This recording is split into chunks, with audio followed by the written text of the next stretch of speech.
Mukunda jewellers మొట్టమొదటి factory outlet ఇప్పుడు కూకట్పల్లి, కొత్తపేట్, సోమాజిగూడ మరియు ఖమ్మంలో.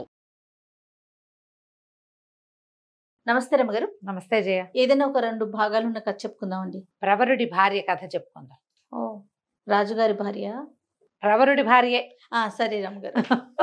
పూర్వమట కాశ్మీర్ దేశంలో ఒక సంపన్న గృహస్థుల ఇంట్లో పుట్టాడు ప్రవరుడు. చాలా డబ్బులున్నాయి వాళ్ళకి.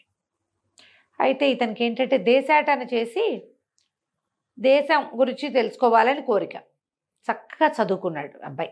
జ్యోతిష్యము అన్నీ చదువుకున్నాడు. కొంత వైద్యం తెలుసు, జ్యోతిష్యం తెలుసు, మంత్రిత్వపు సంగతులు కూడా కొన్ని నేర్చుకున్నాడు. తర్వాత ఏమో మన ఈ రాచరికానికి కావలసిన వ్యవహార రాజకీయం విషయాలు అవన్నీ కూడా అబ్బాయికి బాగా తెలుసు. చక్కగా చదువుకున్నాడు. చదువు అయిపోయిన తర్వాత ఇంకా వివాహము, వ్యాపారము, సెటిల్మెంటు అవి ఆలోచించకుండా కొంతకాలం దేశాటన చేయాలని బాగా ధనము తీసుకుని చక్కగా మంచి గుర్రాన్ని వేసుకుని ఎన్నో ఊళ్ళు తిరిగాడు. తిరగ్గా ఏమైంది, ఒక నగరానికి సమీపంలో ఉండగా దొంగలు దాడి చేశారు ప్రవరుడి మీద. పెద్ద యుద్ధ విద్యలు వచ్చిన వాడు కాదు, ఏదో పుస్తకాలు చదువువాడు. వాళ్ళు ఇతన్ని కొట్టి తన బట్టల దగ్గర నుంచి అన్నీ తీసేసుకుని ఇతని బట్టలన్నీ వచ్చిన వాళ్ళంతా వేసేసుకుని వాళ్ళ చింకి బట్టలు అక్కడ విప్పి పారేశారు. ఇతను ఒంటి మీద బట్టలు కూడా లేవు, అవి కూడా లాగేసుకున్నారు. మంచి మంచి బట్టలు వేసుకున్నాడని. గుర్రం పట్టుకుపోయారు. డబ్బులు గిబ్బులు ఇతను తెచ్చుకున్నవన్నీ మొత్తం పోయినాయి. ఈ దిశమూలతో మిగిలాడు. లోపల భాగాల్లో ఉండే బట్టలే తప్పిస్తే ఇంకేం లేదు. దిశమూల అనకూడదు, ఏదో చిన్న అంగాస్త్రంతో మిగిలి ఏం చేస్తాడు, ఆ దొంగలు విడిచిన కుళ్ళుగుడ్డలే ఏవో ఒకటి కట్టుకుని ఇక నడవటం మొదలుపెట్టాడు. అంతకుముందు డబ్బులు ఉండటంతో ఆహారానికి ఎక్కడా లోటు లేదు. సరే ఇక నడిచి ఎట్లాగోట్లా 2 రోజులకి ఒక నగరం చేరాడు. చేరితే ఏదైనా సత్రాలు అవి ఉన్నాయో లేదో తెలీదు. జనాలు ఎవరికైనా నా పరిస్థితి ఇది, దొంగలు నా మీద పడ్డారు, ఇలా దోచేసుకున్నారని చెప్పడానికి సిగ్గుపడ్డాడు. పెద్దింటివాడు కదా. అలాగే ఆలోచించుకుంటూ మెల్లిగా ఆట నడిచి ఒక గుర్రపు శాల వాకిట్లో అరుగు మీద కూర్చున్నాడు. ఆహారం తీసుకుని 2 రోజులైంది. మరి ఆ గుర్రపు శాల దగ్గర విశాలంగా ఉంది, గాలిస్తుంది. ఆకలి నిస్త్రాణకి మెల్లిగా సాగోరి నిద్రపోయాడు. పడుకుని నిద్రపోతుంటే ఏమైంది, ఆ నగరానికి రాజుగారు ఒక ఆయన ఉన్నారు, జయసేనుడని. ఆయనకు ఒక కూతురు ఉంది, కాంచనవల్లి. పిల్ల చాలా అందగత్త, పిల్ల చక్కగా చదువుకుంది. తండ్రి పెళ్లి చేయాలని భావించాడు. ఏవో పెళ్లి సంబంధాలు తెస్తున్నారు కానీ ఈ అమ్మాయికి నేను ఇంత చదువుకున్నాను, దాంతో సంబంధం లేకుండా ఎవరో ఒకళ్ళని చేసుకోవడం ఇష్టం లేదు. ఆ పిల్లకి చదువుకున్న వాడినే పెళ్లి చేసుకోవాలి. ఏదైనా పెళ్లి సంబంధం రాక నేను చదువుకున్నాడంటే ఏదో కాదు, ఈయనకి అది వచ్చా, పంచకావ్యాలు వచ్చా, అవచ్చా, అవేవి రావు. ఎట్లా పెళ్లి చేసుకోవడం ఇష్టం లేదు. అందుకని ఈ అమ్మాయి ఏమనుకుంది, నా దారి నేను ఇంట్లో నుంచి వెళ్ళిపోయి నా అంత చదువుకున్న వాడిని ఒకడిని చేసుకోవాలి అని భావించి తన స్నేహితుడు అయిన మంత్రి కుమారుడికి ఒక ఉత్తరం రాసింది. నేను ఇంట్లో నుంచి దేశాటానికి వెళ్ళిపోవాలనుకుంటున్నాను, మరి నువ్వు గుర్రపుశాల దగ్గరకు వచ్చి ఉండు, 2 గుర్రాల మీద వెళ్ళిపోదాం. నువ్వు వెళ్ళేటప్పుడు నేను నీకు విషయం చెప్తా. నా కోసం అర్ధరాత్రి 12 గంటలకి గుర్రపుశాల దగ్గర వేచి ఉండు. ఈ మంత్రి కుమారుడు ఈ అమ్మాయి వయసువాడే, సహాధ్యాయి. వీళ్ళిద్దరూ గురుకులంలో చదువుకున్నారు. ఫ్రెండ్షిప్పే, ఇంకేం వేరే వ్యవహారం లేదు. తనకు తోడు ఉండటం కోసం ఆ అబ్బాయిని పిలిచింది. సరే ఉత్తరం రాసేసింది. వాడికి ఉత్తరం చేరింది. అతను కూడా వద్దామనుకున్నాడు. కానీ ఏమైందట, ఆ రోజు అంతఃపురంలో అత్యద్భుతమైన ఒక నాట్య ప్రదర్శన ఏర్పాటు చేశారు. ఆవిడ ఎక్కడో మహానుభావురాలు, నాట్యమయూర్ అని పేరున్న ఆవిడ. చాలా గొప్ప నృత్య ప్రదర్శన. మంత్రి గారు వెళ్తూ తప్పనిసరిగా కొడుకుని ఇడుచుకుపోయాడు దానికి. అబ్బాయి వద్దామనుకున్నా రాలేని స్థితి. అయితే ఈ నాట్య ప్రదర్శన ఉండటం వల్ల జనమంతా అక్కడ ఎంగేజ్ అయి ఉన్నారు కాబట్టి రాజకుమార్తె అయిన కాంచనవల్లి పారిపోవడానికి దొరికింది టైము. ఏం చేసింది, కాసేపు కూర్చుని తర్వాత తలకాయ నొప్పిగా ఉంది, కాలు నొప్పిగా ఉంది, కాలు తిమ్మిరెక్కింది, కాళ్ళు కడుక్కోవాలి, ఇలాంటివి ఏవో మాటలు చెప్పి అక్కడి నుంచి వచ్చేసి కొద్దిగా బంగారు నాణ్యాలు తీసుకుంది. ఎక్కువ నగ నాణ్యం ఏం లేదు, కొంచెం మామూలుగా ముసుగు లాంటిది ఏదో వేసేసుకుని గుర్రపు శాల దగ్గరికి వెళ్ళిపోయింది. శాల దగ్గర ఎవరుండాలి, మంత్రి కుమారుడు ఉండాలి. అరుగు మీద పడుకుని నిద్రపోతున్న పొడుగాటి శరీరం ఉన్నవాడిని చూసి వాడే మంత్రి కుమారుడని భావించి తబ తట్టలిపి లేలే, తొందరగా శాలలోకి వెళ్ళి 2 గుర్రాలు తీసుకురా, పారిపోదాం అంది. అర్థం కాల ప్రవరుడికి. నిద్రలో లేచాడు. ఎవరో అమ్మాయి, దగదగలాడుతున్నాయి నగలు, బాగా చక్కగా పొడుగ్గా బాగానే కనపడుతోంది. గుర్రాలతే అంటోంది. నిశ్శబ్దంగా లేచెళ్ళి గుర్రపుశాల నుంచి 2 గుర్రాలు తెచ్చాడు. గుర్రం ఎక్కేశాడు. ఆ అమ్మాయి గుర్రం ఎక్కింది. ఇద్దరు స్వారీ చేసుకుంటూ వెళ్ళిపోయారు. బాగుంది. తెల్లవారేదాకా ప్రయాణం చేశారు. ఎటో బాగా తెల్లారిన తర్వాత ఆ అమ్మాయి తెల్లవారితో పాటు ఈ అమ్మాయి కూడా తెల్లబోయింది. వీడెవడో మంత్రి కుమారుడు కాదు, కుళ్ళుగుడ్డలు వీడు, గడ్డం పెరిగి దీనావస్థలో ఉన్నట్టున్నాడు. అర్రే వీడితో వచ్చానే, ఇప్పుడు నేనేం చెప్పి వెనక్కి వెళ్ళను? ఏడుపు వచ్చేసింది. వాడేమైపోయాడు? మంత్రి కుమారుడు మన ఫ్రెండు, వాడేమో రాలే అసలు. ఇక ఏం చేయాలో తెలియలే. కళ్ళ నీళ్ళు తుడుచుకుంటూ కూర్చుంది. ఇతనికి పిల్ల అందంగా ఉంది తెలిసింది. సరే ఏం చేశాడు? చెట్టు కింద ఆపుకున్నారు. కాసేపు అట్లాగే సోకించింది. ఇంకేం చేయాలో తెలియక ఇతను ఆ చెట్టు ఎక్కి 2 పళ్ళు దోముకునేందుకు 2 పుల్లలు విరిచి ఓ పుల్ల తెచ్చి ఈ అమ్మాయి ముందు పడేశాడు. పళ్ళు దోముకుంది. అక్కడ ఏదో చిన్న నది లాంటిది. మొహం కడుక్కున్నారు. మొహాలు కడుక్కుని 2 అడుగులు ముందుకెళ్ళారు. అక్కడి నుంచి మరి బయలుదేరి వెళ్ళాలి. ఆ నది బల్లకట్టు దాటడానికి ఒక అవకాశం ఉన్న ప్రాంతానికి చేరారు. చేరితే ఏమైంది? బల్లకట్టు మీద ప్రయాణం చేయాలి. ఇంతలో ఆ బల్లకట్టు దగ్గర ఒక ముసలావిడ, బల్లకట్టు నడుపుతాడు కదా, పంటో ఏదో అంటారు, పంటు దాని పేరు. ఈ ఒక ప్రవాహానికి ఇటు నుంచి అటు మార్చేదమా వెళ్తుందనమాట. దాంట్లో మన వాహనాలు కూడా ఎక్కించవచ్చు. ఈ గోదావరి జిల్లాలో ఉండే వాళ్ళకి ఈ పంట సంగతి తెలుస్తుంది. అదేమిటో పంటు అంటారు, అదేమిటో FOPO నాకు తెలీదు. ఓకే. మనం కొన్ని సినిమాల్లో కూడా మనకి దాటని బల్లకట్టు అంటే అదే. అక్కడి నుంచి ఒక ముసలావిడ బతిమలాడుతుంది. బాబు బాబు డబ్బులు లేవునైనా అవతల దారికి చేర్చు, బేద్దాన్ని, ఎప్పుడో ఖాళీ ఉన్నప్పుడు ఇటు వచ్చాను, ఇంకా నాకు ఇక్కడ పని దొరకట్లేదని బతిమలాడుతుంటే వాడు ఒప్పుకోట్ల. నేను అట్నుంచి ఇటు నుంచి మారుస్తానా, రూపాయి లేకుండా నేను ఎట్లా చేస్తాను, నేను అట్లా చేయను అన్నాడు. ఇప్పుడు డబ్బులు కావాలి అని అర్థమైంది ఈ కుర్రాడికి, ప్రవరుడికి. ఆ అమ్మాయికి వేసి వీడి దగ్గర ఏం డబ్బులు ఉన్నాయి, వీడితో అంతా దొంగలెత్తిపోయారు కదా. చూసేసరికి ఆవిడేం చేసింది, ఇంకేం చేస్తుంది, వీడితో వచ్చాం వీడితోటే ఉండాలిగా. ఆ కొంగు చివరి మూట కట్టుకొచ్చింది దీన్ని నాణేలు. ఓ నాణ్యం తీసి అక్కడ పెట్టింది. ఇతను ఏమన్నాడు ఆ ప్రవరుడు ఆ బల్లకట్టు వాడితోటి, బాబు మమ్మల్ని పడవ దాటిచ్చు, నది దాటిచ్చు, మాతో పాటు ఈ ముసలమ్మని కూడా రాని, మా డబ్బులకి ఒక నాణ్యం అక్కర్లా దానికి, అందులో పావు వంతే సరిపోతుంది. కానీ ముసలావిడిని కూడా, మరి వీళ్ళ దగ్గర చిన్న నాణ్యాలు లేవు, వాడేమి చిల్లర ఇవ్వాల, ఈవిడిని కూడా ఎక్కించుకో, మా గుర్రాలను కూడా ఎక్కించుకుంటామని చెప్పాడు. చెప్తే సరేనన్నాడు. ముసలావిడ కూడా వచ్చింది. ఆవిడ ఏమనుకుంది, చక్కగా ఉన్నాడు కుర్రాడు, మాటలు మార్చిపోయింది, పిల్ల అందంగా ఉంది, భార్య భర్తలు అయి ఉంటారు అని భావించింది. యువతలకు వచ్చాక ఏమంది, అది హేలాపురం అని ఒక నగరం. ముసలావిడ చెప్పింది, బాబు నన్ను మీతో పాటు తీసుకెళ్ళండి, ఏదో వండి పెట్టి మీ వెనకాల ఉంటాను, పని చేసి పెడతాను నాయన, ఎటాగూ నా పొట్టు ఇట్లాగే పోసుకోవాలంటే, అట్లాగే అవ్వా కాలో గంజో కలిసే తాగుదాందా మాతోటి అని చెప్పి. ఇప్పుడు రాజకుమార్తెకి అట్లా ఎవరితోటైనా సాయిలాపాయిలాగా మాట్లాడడం రాదు, ప్రవరుడికి వచ్చు. ఎందుకంటే ఇతను ఆల్రెడీ కొన్ని నెలలుగా ప్రయాణాల్లో ఉన్నాడు, బయట తిరుగుతున్నాడు కదా, మంచిగా మాట్లాడాలి పెద్దవాళ్ళతో. ఇక ఆ ముసలమ్మని వెంట పెట్టుకుని ఆ నది దీని నుంచి హేలాపురంలోకి ప్రవేశించారు. 2-3 కలిసి వెళ్ళి లోపలికి వెళ్ళారు. ఓ సత్రం ఏదో దొరికింది. ఆ సత్రంలో శుభ్రంగా భోజనాలు చేసి పడుకున్నారు. పడుకుని మెల్లిగా ప్రయాణం చేసి నగరంలోకి వెళ్ళారు.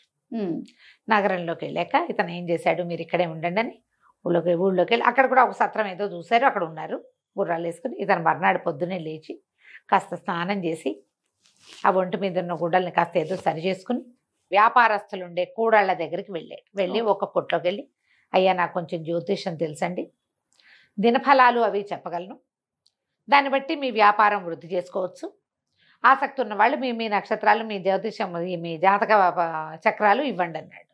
అందరికీ ఉండదు కానీ కొంతమందికి ఇంట్రెస్ట్ ఉంటుంది. ఒక 4-5 ఇవి ఇచ్చారు. ఇవ్వగానే ఇతను ఏం చేశాడు, అందరికీ చూసి, ఈ సమయం మీకు బాగోలేదండి, ఇక్కడ ఒక ఎర్రటి వస్త్రం కట్టండి, మీరు తెల్ల చొక్కా వేసి కూర్చోండి, ఈ వస్తువే మీరు ఇవాళ బాగా అమ్మండి, దాన్ని ఎక్కువ తెచ్చిపెట్టుకోండి, అది మీకు అమ్ముడవుతుందని 3కో ఏమో చెప్పాడు. వాళ్ళు 3 వస్తువులు అవన్నీ తెచ్చిపెట్టుకుని, బాబు కొన్ని సామాన్లు తీసుకెళ్ళండి, పప్పు ఉప్పు ఆ రోజుకి సరిపడా వంట సామాన్లు ఇచ్చేశారు. ఇతను ఏం చేశాడు, సత్రానికి వచ్చి ఆ అవ్వతోటి, ఇదిగో సామాన్లు తెచ్చానవ్వ, వంట చేసేసి అంటే వంట చేసేసారు. రాజకుమార్తె నిశ్శబ్దంగా తినేసింది. ఇతను ఆ అమ్మాయి వైపు చూడలేదు, ఆ అమ్మాయితో మాట్లాడలేదు. మధ్యలో ఈ అవ్వ ఉంది తడిక. ఎవరైనా సరే అవ్వకే చెప్తారు, వీళ్ళిద్దరూ ఏదో మాట్లాడుకోరు, అలకగా ఉంటారు, కానీ భార్యాభర్తలేనని నమ్మింది ఆవిడే. ఇతను ఒక రెండో రోజు వీళ్ళు వెళ్ళేసరికల్లా ఈ ముగ్గురికి ఇంకో ముగ్గురు తయారయ్యారు. రండి అయ్యగారు అని చెప్పి ఒక ఆయన బట్టల కొట్టు ఆయన ఉన్నాడు. ఆయన చక్కగా మంచి మేలు వస్త్రాలు చింపించి ఈయనకు ఒక అంగరఖాలు లాంటివి కుట్టిచ్చేసాడు. 2 గంటల్లో 2 జతల బట్టలు ఇచ్చాడు.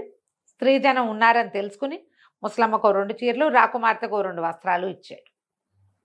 వ్యాపారం వాళ్ళది అభివృద్ధి అవుతుంది. క్రమంగా ఈయనకి క్లయింట్స్ పెరిగారు. పెరిగారు. పెరగ్గా ముందుకెళ్తుంటే ఏముంది, క్రమంగా వీళ్ళు వంట చేసుకునే సాధనాలు పెరిగినాయి. చక్కగా వంట రుచికరంగా పెరిగింది. ఇతనికి మంచి పేరు వచ్చింది. వ్యాపార సముదాయాల్లో అందరూ మంచి మంచి మాటలే చెప్పుకుంటున్నారు. క్రమంగా ఇతనికి ఏమేమి వచ్చు అని తెలుసుకున్నారు. ఈ అబ్బాయి జమాలజీ వచ్చు ఇతనికి. రత్నాలని గణించటం, ఈ రత్నం మంచిదా కాదా, దీనికి ఇంత రేటు పెట్టచ్చా పెట్టకూడదా అవి కూడా చెప్పగలడు. బాగా వ్యాపార సముదాయాల్లో ఎంత పేరు వచ్చిందో, చాలా పేరు వచ్చింది. ఆ ఊళ్ళో ఉన్న రత్నాల వర్తకుల్లో ఒక ఆయన, అయ్యగారు మీరు అటు ఇటు తిరగద్దు, మా కొట్లో నౌకరికి ఉండండి. వీళ్ళందరికీ మంచి మాటలు చెప్తూ వాళ్ళ దగ్గర నుంచి వచ్చేది వస్తూ ఉంటుంది. నేను నెల జీతం ఇస్తా, నాకు రోజు వచ్చే వజ్రాలని వాటి వెల వాటి ఇది దానికోసం మీరు మాకు పనిచేయాలి చేస్తారు కదా, నాణ్యత చూడడానికి దాన్ని ఏదో అప్రైజరో ఏదో అంటారు, ఉండండి అన్నారు. సరే అక్కడే ఉన్నాడు. నెల జీతాలు వస్తున్నాయి. చక్కగా ఇల్లు వాకిలి ఏర్పరచుకున్నాడు. ఆ అమ్మాయిని పెట్టుకుని ఉన్నాడు. కాంచనవల్లి ఇతని భార్యగానే చెలామణి అవుతుంది, కానీ వాళ్ళిద్దరి మధ్య మాటలు కూడా లేవు. సరే ఏమైంది, ఆ కందర్పకేతు అని ఆ హేలాపురి నగరానికి రాజు. ఆయన దగ్గరికి ఎవరో ఒక వర్తకుడు ఒక బ్రహ్మాండమైన వజ్రం తెచ్చాడు. కోట్లు విలువ చేసేది. రేటు కట్టించి తీసుకుంటామన్నాడు రాజు. ఈ ఊళ్ళో ఉన్న వజ్రాల వర్తకులు, రత్నాల వర్తకులు ఉంటారు కదా, వీళ్ళందరినీ పిలిచాడు కందర్పకేతువు. పిలిస్తే అందరూ వచ్చారు. వీళ్లలో ఈ మన ప్రవరుణ్ణి నౌకరికి ఉంచుకున్న ఆయనకు కూడా పిలుపు వచ్చింది. ఆయన వెళ్తూ రండి బాబు అని ఈయన్ని కూడా వెంబడి పెట్టుకెళ్ళాడు, ప్రవరుణ్ణి కూడా. అందరూ 50 లక్షలు అన్నారు, 70 లక్షలు అన్నారు, 1 కోటి అన్నారు, 2 కోట్లు అన్నారు. ప్రవరుడు వంత వస్తే బాగా చూసి రూపాయి దీని విలువ. ఆ రూపాయి కూడా దీన్ని నగిషి పెట్టాడు కదా, ఒకడు వజ్రాన్ని చేస్తారు కదా, నగిషి పెడతారు కోణాలు వచ్చేలాగా. ఆ పనివాడికి ఆ రూపాయి ఇవ్వాలి, ఇది గుడ్డి గవ్వకి విలువ చేయదు. పనిచేశాడు కాబట్టి వాడికి రూపాయి అనగానే ఆ వర్తకుడు పెద్ద పెద్ద కేకలు పెట్టాడు. ఇంత మాట అంటావా, వీళ్ళందరూ కోట్లు చెప్తే నువ్వు ఈ మాట అంటావా, ప్రూవ్ చేయి దీన్ని, ప్రూవ్ చేయండి అంటే ప్రూవ్ చేస్తానని ప్రవరుడు ఏం చేశాడు, ఒక ఇనప రాయి ఒకటి తెప్పించండి, 1 కేజీ రవీసరాయి లాంటిది. ఈ ప్రవరుడు ఆ రాయి తెప్పించగానే ఈ వజ్రాన్ని వేసి దానికి వేసుకుంటాడు. మామూలుగా వజ్రం పగలదు, ముక్కా చెక్క అయిపోయింది, గాజురాయి పగిలినట్టు. పగిలేసరికల్లా వర్తకుడు ఏడుపు ఒకటే తక్కువగా వెళ్ళిపోయాడు. ఆ అమ్మడానికి వచ్చినవాడు. కందర్పకేతు ఆశ్చర్యపోయాడు, ఇంతమంది చేయలేని పని వీడు చేయగలిగాడు.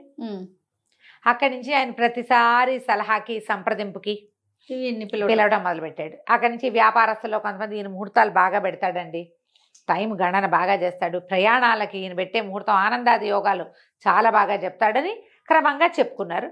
ఈ రాజుగారు ఎంతసేపు పిలిచేవాడు. పిలిచి కొన్నాళ్ళకి ఏమైంది, కందర్పకేతు గారి మంత్రి చనిపోయాడు. ఈయనకేమనిపించింది, మనం ప్రవరుణ్ణే పెట్టుకుందాం మంత్రిగా. ఇతనికి అన్ని విషయాలు తెలుసు, రాజకీయ వ్యవహారాలు తెలుసు, జ్యోతిష వ్యవహారము తెలుసు, రత్నాలు రాసులు వాటి గురించి కూడా, యుద్ధ విద్యలు రావంతే కానీ వాటి విషయం తెలుసు ఇతనికి. అందుకని ప్రవరుణ్ణి మంత్రిని చేశారు. మంత్రి అయ్యాక అప్పుడు ప్రవరుడి కుటుంబం గురించి అందరికీ ప్రశ్న వచ్చింది, ఎవరు ఏమిటి ఏంటి సంగతి అని. అయితే ఈ ప్రవరుడిలో ఒక చాకలమ్మాయి బట్టలు ఉతికేది. ఆవిడే రాణిగారి అంతఃపురం, అమ్మాయే రాణిగారి అంతఃపురానికి కూడా వచ్చేది. దాని ద్వారా మంత్రి గారు ప్రవరుడి భార్య మహాద్భుత సౌందర్యవతని ప్రచారంలోకి వచ్చింది. రాజుగారికి రాణిగారికి తెలిసింది, అబ్బో కొత్త మంత్రి గారి భార్య భలే అందగత్తండి, చాకలు చెప్పిందని చెప్పి ఈయనకి ఆ సౌందర్యవతిని చూద్దామనిపించింది రాజుగారికి. ప్రవరుడి భార్య చాలా అందగత్తని చాకలు దాని వల్ల విని రాజుగారు చూద్దాం అనుకున్నాడు. మీ ఆవిడని చూపించు అంటే బాగోదు కాదు రమ్మగారు, బాగుంది అనగానే కదా, మామూలుగా చూద్దాం అనుకున్నాడు. అయితే ఏమైంది, ఎలా పిలుస్తాం, ఎలా చూపించమని అడుగుతాం, అందుకని బాగా ఆలోచించి ఇవాళ భోజనానికి రండి మా ఇంటికి అని రాజుగారు ప్రవరుణ్ణి పిలిచాడు. ప్రవరుణ్ణి తనతో పాటు సహపంక్తి భోజనాన్ని కూర్చోబెట్టుకుని రాణిగారితో వడ్డం చేయించాడు. ఇప్పుడు రాణిగారే వడ్డం చేసినప్పుడు రేపొద్దున మనం కూడా భోజనాన్ని పిలిస్తే మన ఆవిడే వడ్డించాలి. అర్థం కాలే, మీ ఇంటికి భోజనానికి ఎప్పుడు పిలుస్తున్నావు నన్ను అని హింట్గా అడిగాడు. అడిగేసరికి తనకి తెలియలా ఏం చెయ్యాలో. పెళ్ళన్నా చేసుకోలేదా, పిల్లెవరో ఏదో వచ్చేసింది మన వెనకాల. ఇది అవివాహిత అమ్మాయిని, పరస్త్రీని ఎట్లా భోజనం వంట చెయ్యని ఎట్లా చెప్తాము అని ఈయన ఆలోచించుకుంటూ కూర్చున్నాడు. ఇంటికి వెళ్ళాక ఇక్కడికి రాజుగారింటికి తీసుకొచ్చాడు మరి. లేదు, తను ఒక్కడే వచ్చాడు భోజనానికి. ఇప్పుడు రాజేమో రాణితో వడ్డింపించాడు. అక్కడ మరి ఇప్పుడు మన ఇంట్లో మన భార్యతో వడ్డించాలి. పని వాళ్ళు వడ్డిస్తే బాగోదు. అందరు బోళ్ళంతా పరిచారికా జనం ఉండి రాణిగారి స్వయంగా వడ్డించినప్పుడు ఇంటికైనా ఇల్లాలు వడ్డించొద్దు ఆలోచిస్తున్నాడు. సరే ఆ పూట భోజనానికి రాత్రి ఏమిటి ఇతనికి, ఆ అమ్మాయికి ఏమనిపించింది, ఇతను ఏదో నా విషయమే మొహమాట పడుతున్నాడు ఏదో అడగడానికి అనుకుని ముసలమ్మతో ఏం చెప్పిందంటే, ఏం కావాలంటే అది చెప్పమనవ్వా, తను అడిగితే చెయ్యని వాళ్ళు ఎవరిక్కడ, విషయం చెప్పమను, భోజనానికి రమ్మను అని పిలిచింది. ఓ గదిలోనే ఆయన అటు ఈవిడిటు కూర్చుని తినేవాళ్ళు. అప్పుడు ఈయన ఏం చెప్పాడు, సరే అవ్వ రమ్మందిగా భోజనానికి రమ్మంది, అమ్మాయి నువ్వు చెప్తే కాదని వాళ్ళు ఎవరిక్కడ అంటోంది, ఏమిటో నీ మనసులో ఉన్నమాట చెప్పునైనా అంటే, రాజుగారి ఇంట్లో భోజనానికి వెళ్ళాను, వాళ్ళ ఇంట్లో ఏమో రాణిగారితో వడ్డించారు, నీ ఇంటికి భోజనానికి ఎప్పుడు పిలుస్తావో, నువ్వు మంత్రి అయ్యావు అని అడిగాడు. ఎట్లా వెళ్ళవాలా అని భయంగా ఉంది అంటే, అందులో వెంటనే ఈ అమ్మాయి ఏముంది ఆ పక్కన అన్నం తింటూ, రాజకుమారి కాంచన్మల్లి, ఏముంది ఇందులో, నాకైనా వంటరాందాన్ని కాను, నేను అన్ని శాస్త్రాలతో పాటు పాకశాస్త్రము నేర్చుకున్నా, వడ్డన చేయటం వచ్చు, రమ్మను, నువ్వు ఏ రోజు భోజనాన్ని పిలిస్తే ఆ రోజున కూర్చోబెట్టి నన్ను భోజనం పెట్టట్లేదు, నాకు సంపాదించి నన్ను పోషిస్తున్న మనిషి ఆయన అవుననుకుంటే నేను కాదని ఎందుకంటాను, పిలవమను ఏ రోజుకి భోజనాన్ని పిలుస్తానంటే ఆ రోజు కానీ తను సంతోషించాడు. రాజుగారి గోల ఏమిటి, ఇవాళ మంత్రి అయ్యాడు కానీ ప్రవరుడు సామాన్యుడు, అతను ఏ స్థితిలో ఈ ఊళ్ళో హేలాపురి నగరంలోకి వచ్చాడో వర్తకులు చాలామంది చెప్పారు, బహుపేదగా వచ్చాడు, మా అందరికీ మంచి చేసి ఆయన పెద్దవాడయ్యాడు అని. అంత పేదవాడికి ఇంత బ్యూటిఫుల్ వైఫ్ ఎలా ఉండొచ్చు అనుకో, రాజుకు అలా అనిపించింది. ఆయనకు చూద్దామని అక్కడి నుంచి ఏం చేసింది, ఫలానా రోజు రాజుగారి భోజనానికి వస్తాడని చెప్పారు. ఆ రోజున ఈ అమ్మాయి చేతనైనంత చక్కటివి వాళ్ళ ఊరి వంటకాలన్నీ వండి ఏం చేసింది, చకచకా బట్టలు మార్చుకోవటం ఒక విద్యొచ్చు ఆ అమ్మాయికి, చటుక్కుని డ్రెస్ చేంజ్ చేసుకోగలదు. కొంతమంది చేస్తారు చూడు, నేను 2 నిమిషాల్లో వచ్చేస్తానంటావు నువ్వు. ఈ అమ్మాయి ఏం చేసింది, మొదట రాజుగారికి వడ్డం చేసినప్పుడు జారుముడి లేత రంగు పట్టుచీర కట్టుకుని, సగం మారు వడ్డనకి ఇంకో రకం అలంకారంతో జారుముడి మానేసి చక్కమని జుట్టు పైకి ముడుచుకుని దాని నిండా పువ్వులు పెట్టుకుని లేత రంగు చీర విడిచి ముదురు రంగు చీర కట్టుకుని రెండోసారి వచ్చింది. మామూలుగా అన్నీ వడ్డించాక నెయ్యి వేసేటప్పటి వరకు ఒకటి, కూర్చున్నాక కూరలు పప్పు మళ్ళీ అందిస్తాంగా మారు వడ్డని అంటారు. రెండోసారికి ఏమో 2 నిమిషాల్లో వీళ్ళు పరిచబట్టి తిని 4 ముద్దలు తిని కూర పప్పుల్లోకి మళ్ళీ వచ్చేసరికి రెండో అవతారంతో వచ్చింది. ఈయన మొదట వచ్చిన అమ్మాయిని చూశాడు, రెండోసారి వచ్చిన అమ్మాయిని చూశాడు, వీళ్ళిద్దరూ ఒకటేననుకోలే రాజు. ఇంటికి వెళ్ళాక ఏమో ప్రవరుడికి ఒక భార్య అనుకుంటున్నాం, కాదు 2 భార్యలు చక్కటి చుక్కలు అనుకో, ఇద్దరును పోనీలే. ఒక అమ్మాయి ఒక రవ సన్నగా ఉంది, రెండో అమ్మాయి ఒక రవ స్థూలంగా ఉంది, చక్కగా ఉన్నారు. ఎందుకంటే లేత రంగు చీరల్లో అంత సన్నగా కనపడరు, ముదురు రంగు చీరల్లో స్లిమ్గా కనిపిస్తారు. ఆశ్చర్యపోయింది. అవునా అంది రాణిగారు. ఆవిడకు కూడా ఆ అందగత్తి ఏమిటో చూద్దామనిపించింది. రాజుగారు రకరకాల సౌందర్యవతలను చూసేవాడు. ప్రవరుడి భార్య చూడ చక్కని చుక్క, 2 చుక్కలు అని చెప్తే 2 చుక్కల్ని చూడొద్దు మనం. అందుకని ఏమండి వచ్చే చంద్రోదయానికి పౌర్ణమికి మనం సముద్ర స్నానానికి వెళ్తాం కదా, సరిగంగ స్నానాలు చేస్తారు, కొంగులు కట్టుకుని సరిగంగ స్నానం చేస్తారు. సరిగంగ స్నానాలు వినుంటావు కదా నువ్వు. ఆ సరిగంగ స్నానం అంటే ఏంటంటే 2 భార్యాభర్త ఇద్దరు కొంగులు ముడివేసుకుని ఒకేసారి మునుగుతారు. వాళ్ళు కూడా మనతో పాటు సరిగంగ స్నానాలు చేస్తారు, రమ్మనండి అంది. రాజుగారు చెప్పారు, రాణిగారు ఇలా ముచ్చట పడుతుందా, మీ ఆవిళ్ళు ఇద్దరిని తీసుకురానగా నేను బిక్కచచ్చిపోయాడు. ఇప్పుడు ఏమిటి వడ్డం చేయమంటే చేసిద్ది, కానీ నాతో పాటు కొంగులు కట్టుకుని సరిగంగ స్నానాలు చేయంటే పైగా ఇద్దరు ఒక్కరికే లేదు ఇక్కడ. అక్కడి నుంచి రాత్రి మళ్ళీ బికం వేసుకుని కూర్చున్నాడు. నాకు అన్నం వద్దవా, ఆకలేయటం లేదన్నాడు. అనేసరికల్లా అమ్మాయి ఏమంది, ఈ అభోజనాలు ఏమిటి పూట ఏమిటో చెప్పాను, మనసులో ఉన్న మాట, వంట చేసి వడ్డించిన దాన్ని తతిమావి చేయను, అవి కూడా చేస్తా, అదేమిటో చెప్పమని. అనేసరికల్లా ఇతను ఏం చెప్పాడు, ఈ విషయం అంతా చెప్పుకొచ్చాడు. రేపు అర్ధోదయం అవుతుంది, చంద్రోదయం, అప్పుడేమో సరిగ్గా స్నానాలట, రాజుగారు రాణిగారు వెళ్తారట, అమ్మాయిని కూడా తీసుకురమ్మని, అమ్మాయిలు 2 తీసుకురమ్మంటున్నారు. ఒక అమ్మాయి అనుకుంటే 2 అమ్మాయిలు అయింది, ఏం చేయాలంటే ఈవిడంతా అంతే కదా, వంట చేసిన దాన్ని ఇది చేయనా, చేస్తాను, ఏం పర్వాలేదు, రమ్మను, అలాగే వెళ్దాం. అయితే నేను చెప్పినట్టు చెయ్యాలి. ఏం చెయ్యాలి? 7 పల్లకీలు, 7 వారాల నగలు ఏర్పాటు చేయమను అని చెప్పి. సరే, ఆ రోజు ఏమైంది, ఇంకా ఏం చెప్పిందంటే ఒక 7 గడపలున్న గుడారం వేయించమను. గుడారం 7 పక్కల నుంచి రావాలి దానికి. సరే, ఈయన ఏం చేశాడు, 7 గడపలున్న పెద్ద గుడారం వేయించాడు. 7 మేనాలు పురమాయించాడు. మంత్రి కదా. ఈ అమ్మాయి కాంచన వల్లి ఒక మేనాలో ఎక్కింది. తతిమా మేనాల్లో మనుషులు లేరేం లేవు, నగలు బట్టలు మాత్రమే ఉన్నాయి. 7 వారాల నగలు, ఒక్కొక్క వారం నగ, ఒక్కొక్క వారం వస్త్రం, ఒక్కొక్క పల్లకీలో పెట్టారు. ముసలమ్మ కూడా వచ్చింది. ఈ పల్లకీలన్నీ ఆ 7 గడపలున్న దాంట్లోకి వెళ్ళినాయి, గుడారంలోకి వెళ్ళినాయి. రాజుగారు వాళ్ళు ఆశ్చర్యపోయారు, ఏమిటి ఇంత పెద్ద గుడారం వేయించుకున్నాడు ఇతను అని. అక్కడి నుంచి అమ్మాయి ఏం చేసింది, ఒక్కొక్క రకం వస్త్రము ధరించి, ఒక్కో రంగు ఒక్కో రకం నగలు ధరించి ప్రతిసారి ప్రవరుడితో కొంగులు కట్టుకుని సముద్రంలో మునిగింది. 7 భార్యలు ప్రవరుడికి అనుకున్నారు వాళ్ళు. రామ. ఆ వచ్చిన అమ్మాయి బుద్ధికి మొహంలో మొహం పెట్టి చూడడం క్యాషువల్గా వచ్చింది. రంగులు వేరు, నగలు వేరు. రాణిగారికి అర్థం కాల. చంద్రోదయం అంటే చీకటి పడ్డాక కదా. కానీ 7 అమ్మాయిలు, 7 భార్యలు. ఓహో అనుకుంది ఆవిడ, అదృష్టవంతుడు, 7 భార్యలతో కాపురమా, ఆహాహా అనుకున్నారు. సరిగా స్నానాలు అయిపోయినాయి, ఇంటికి వచ్చేసారు. రాణిగారు ఏం చేసింది, 7 వస్త్రాలు, నగలు పంపించింది. 7 యువరాణులకి, 7 మంత్రి గారి భార్యలకి బహుమానాలు పంపింది. పని వాళ్ళంతా పుచ్చుకొచ్చారు, దాసీలు పుచ్చుకొస్తే ఈ అమ్మాయి ఏం చేసింది, అవ్వకి చెప్పింది, ఒక ఐడియా చెప్పింది. అవ్వ వచ్చి వీళ్ళకి చెప్పింది, అమ్మ వాళ్ళు 7 కాదు 8 మంది, శ్రీకృష్ణుడు అష్టభార్యలాగా ఒకళ్ళ చోట ఒకళ్ళు ఉన్న చోటకి ఒకళ్ళు రారు, ఒకళ్ళతో ఒకళ్ళు మాట్లాడుకోరు. 8 మంది భార్యలమ్మ ప్రవరుడికి, శ్రీకృష్ణులాగా అష్టభార్యలు ఉన్నారంటే దాసీలు పరిగెత్తుకుంటూ పోయి ఇంకో భార్య ఉందిటండి, ఆవిడ కూడా ఒక బహుమతి ఇవ్వండి అని మొత్తం బహుమతులు పుచ్చుకొచ్చారు. ఈ అమ్మాయి 8 సార్లు 8 రకాల బట్టలు కట్టుకుని, 8 రకాల తల మేకప్ చేసుకుని, 8 రకాల కంఠాలతో మాట్లాడి 8 బహుమతులు పుచ్చుకుంది. రాణిగారు ఎంత ఆశ్చర్యపోయిందో, ఇంతంత అందగత్తెలట దొరికారు ఇతనికి. చాలా ఆశ్చర్యపోయింది. ఈయన ప్రభ మామూలుగా లేదు రాజ్యంలో. ఆనాటి రాత్రి ప్రవరుడు భోజనం చేస్తుంటే ఆ అమ్మాయి భోజనం చేయకుండా ఏం చేస్తుంది, రోజు వడ్డించేదానికంటే ఎక్కువ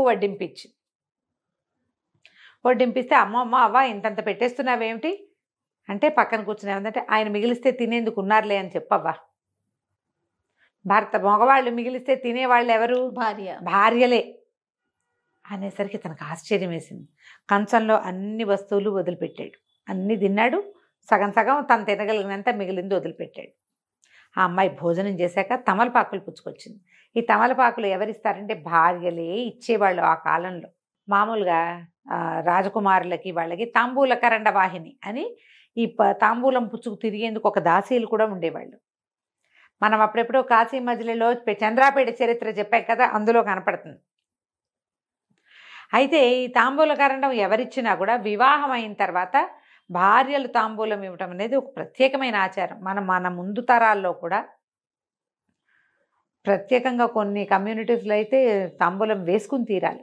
గృహస్థు తాంబూలం వేసుకోవాలి, ముత్తైదువు తాంబూలం వేసుకుని తీరాలి. వీళ్ళకి ఆరోగ్యాలు పాడవుతాయనో ఏదో అనుకుంటా జయ, అది అలవాటు చేసేవాళ్ళు. ఎందుకంటే ఈ ప్రవాళ భస్మము, ముక్తాభస్మము వేసుకునేవాళ్ళు. కాల్షియం అవి డెవలప్ అవుతాయి. తాంబూలం వేసుకోవటం ఒక విలాసమైనప్పటికీ వివాహానంతరం గృహస్థు తాంబూలం వేసుకోవాలి, ముత్తైదు తాంబూలం వేసుకోవాలి అనేది నియమం. అయితే తాంబూలం పుచ్చుకొస్తే ఇతను అడిగాడు, తాంబూలం కూడా తెచ్చావు, మనం వివాహం చేసుకుందామని నీ ఉద్దేశం అని అడిగితే అమ్మాయి ఏమంది, భర్తను వెతుక్కుంటూనే నేను వచ్చాను, నాకు తెలియలేదు నేను భర్తతోటే వచ్చానని. మణిపూసను చూసి నేను గాజు పూస అనుకున్నాను, చాలా దుఃఖించాను మొదట. కానీ మీతో వచ్చినా కూడా ఒక మగవాడు ఆడదాంతో ఎంత అవజ్ఞగా అయినా ప్రవర్తించవచ్చు, నువ్వు అలా ఉండలేదు. నా పోషణ భారం మాత్రం నువ్వే వహించావు. భర్త వచ్చడానికి ఇంతకంటే పెద్ద అర్హత ఏమిటి? నేను ఆ నగరానికి రాజకుమార్తెనైనప్పటికీ భర్తను అనుసరించి ఉండాలనుకున్నా. అతను నాకంటే అధికుడై ఉండాలి, తెలివితేటల్లో ఎక్కువ విద్యలో అధికుడై ఉండాలనుకున్నా. అవన్నీ నీ దగ్గర ఉన్నాయి. మన వివాహం అయినట్టే, నేను నీతోటే ఉన్నా. మనం సాంఘికంగా వివాహం చేసుకోలేదు కానీ ఎప్పటి నుంచో నీకు భార్యగానే ఉంటున్నాను నేను అని చెప్పింది. సరే ఇతను ఏమన్నాడు, ముహూర్తం పెట్టించుకున్నాడు పెళ్ళికి. రాజుగారికి చెప్పాడు, నేను వివాహం చేసుకోబోతున్నానండి అని. రాజు తెల్లబోయాడు, అదేమిటోయ్ 8 మంది భార్యలు ఉంటే ఇంకా వివాహం ఏమిటి నీకు అన్నాడు. కాదండి, ఆ 8 భార్యల వేషాలు వేసిన అమ్మాయితోటే పెళ్లి చేసుకోబోతున్నాను, ఈవిడ ఫలానా నగరపు జయంత నగరపు రాజకుమారి, ఇలా జరిగిందని మొత్తం చెప్తే రాజు ఆశ్చర్యపోయాడు. ఎంత చతురత ఉంది నీకు, మంత్రిత్వంలో చతురత ఉంటే అమ్మాయికి భార్యాత్వంలో చతురత ఉందోయ్, చాలా అదృష్టవంతుడివి అని ఈ కథ అంతా రాణిగారికి కూడా చెప్పాడు. వాళ్ళంతా చాలా ఆశ్చర్యపోయారు. తర్వాత హేలాపురి నగరంలోనే వివాహం చేసుకున్నారు. ఆ తర్వాత జయంత నగరానికి తన పుట్టినింటికి భర్తతో సహా రాజలాంఛనాలతోటి వెళ్ళింది ఈవిడ. తండ్రి వెతికాడు బోళ్ళు సంబంధాలు, ఎక్కడా కుదరలేదు. అదే మరి ఇక్కడికి మంత్రిత్వంగా చేసినటువంటి యువకుడిని వాళ్ళు రాజుని చేసుకున్నారు. రాజకుమార్తె భర్తే రాజు, నాతో సరితూగేవాడినే పెళ్లి చేసుకుంటానని ఆవిడ అనుకున్న మాటకి అలాగే జరిగిన చేసుకుంది. అలాగే న్యాయం చేసుకుంది. కథ కంచికి మనం ఇంటికి. నమస్తే. నమస్తే.